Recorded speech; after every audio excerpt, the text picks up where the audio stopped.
Pesawat tempur superioritas udara F-15 Eagle telah lama menjadi raja pertempuran udara dengan kemampuan multiperan yang luar biasa.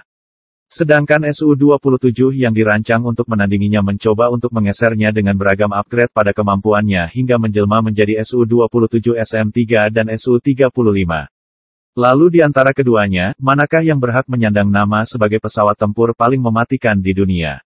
Untuk memutuskannya, kita mungkin harus melihat sistem avionik, persenjataan serta spesifikasi teknis kemampuan keduanya atau mungkin catatan pertempuran yang pernah dilewati keduanya untuk menentukan siapa yang terbaik. Kita lupakan dahulu spesifikasi dan grafik yang sering kita lihat di internet, kali ini kita lihat dulu rekor pertempuran udara keduanya. F-15 telah terlibat dalam banyak pertarungan udara, alias Super Battle Proven. F-15 tercatat telah merontokkan 100 buah pesawat tempur tanpa kehilangan satu pesawat pun, alias 100 berbanding 0. Sebuah prestasi yang luar biasa bagi pesawat yang sudah bertugas dan terlibat perang hampir sepanjang 40 tahun. Sedangkan Su-27 jauh lebih sedikit prestasinya dalam peperangan. Tercatat Su-27 Angkatan Udara Ethiopia yang terlibat perang pada tahun 1998 sampai tahun 2000 dengan Eritrea mencetak setidaknya 2 10 kill dalam duel udara ke udara.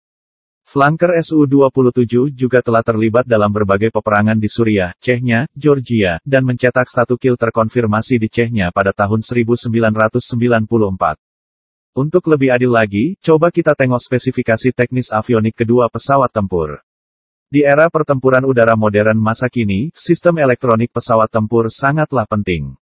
Radar berfungsi sebagai mata dan telinga pesawat, sedangkan sistem elektronik countermeasure berfungsi untuk membuat pesawat musuh menjadi buta dan tuli.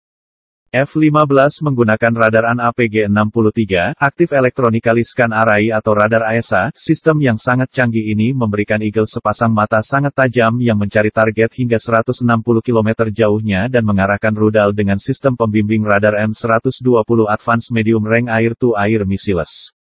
F-15 juga memiliki sistem ECM-135 yang sangat berguna melawan radar pesawat ataupun radar pada rudal lawan.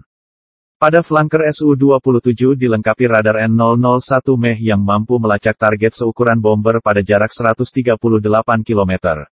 Untuk target seukuran F-15 jangkauannya berkisar hanya 100 km, berbeda hampir 60 km jauhnya dibandingkan F-15. Flanker Su-27 tidak memiliki jammer internal, namun bisa menggunakan 2 buah pot jammer Sorpsia.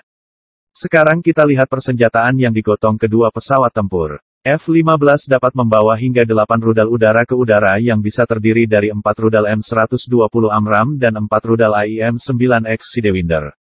F-15 juga dilengkapi meriam Gatling Gun M61 kaliber 20 mm dengan 900 butir amunisi.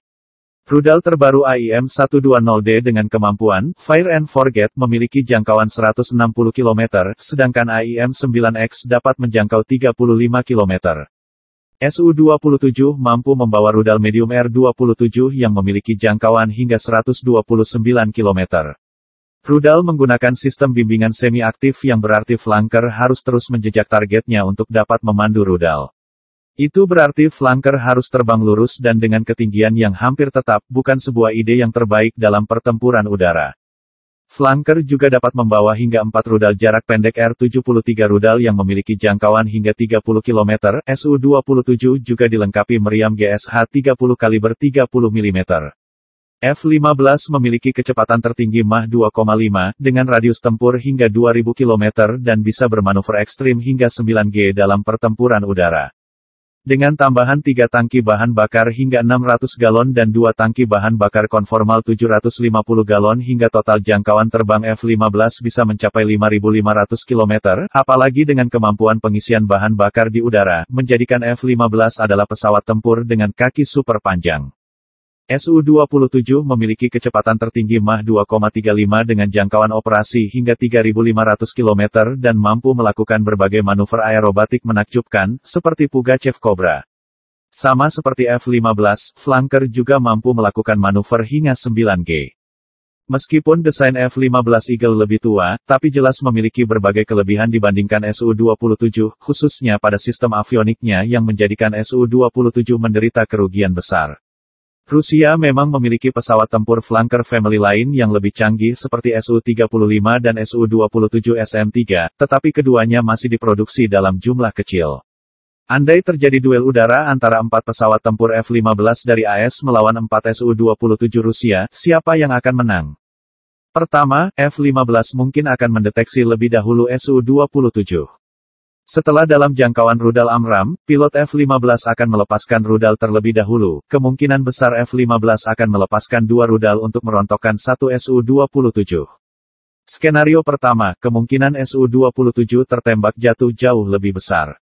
Dalam duel jarak dekat, hasil pertempuran mungkin lebih berimbang. Keduanya memiliki rudal A-11 dan M9 yang relatif seimbang, apalagi dengan kemampuan manuver melawan gravitasi hingga 9G. Keterampilan dan pelatihan pilot akan menentukan hasil dalam dogfight keduanya.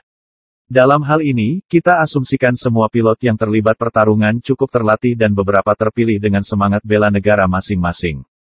Hasil akhir kemungkinan F-15 sedikit lebih unggul, F-15 akan menembak jatuh 2 Su-27 dengan kehilangan 1 F-15. Atau dari pertarungan 4 F-15 melawan 4 Su-27, F-15 akan tersisa 2 pesawat dengan seluruh Su-27 berhasil dijatuhkan.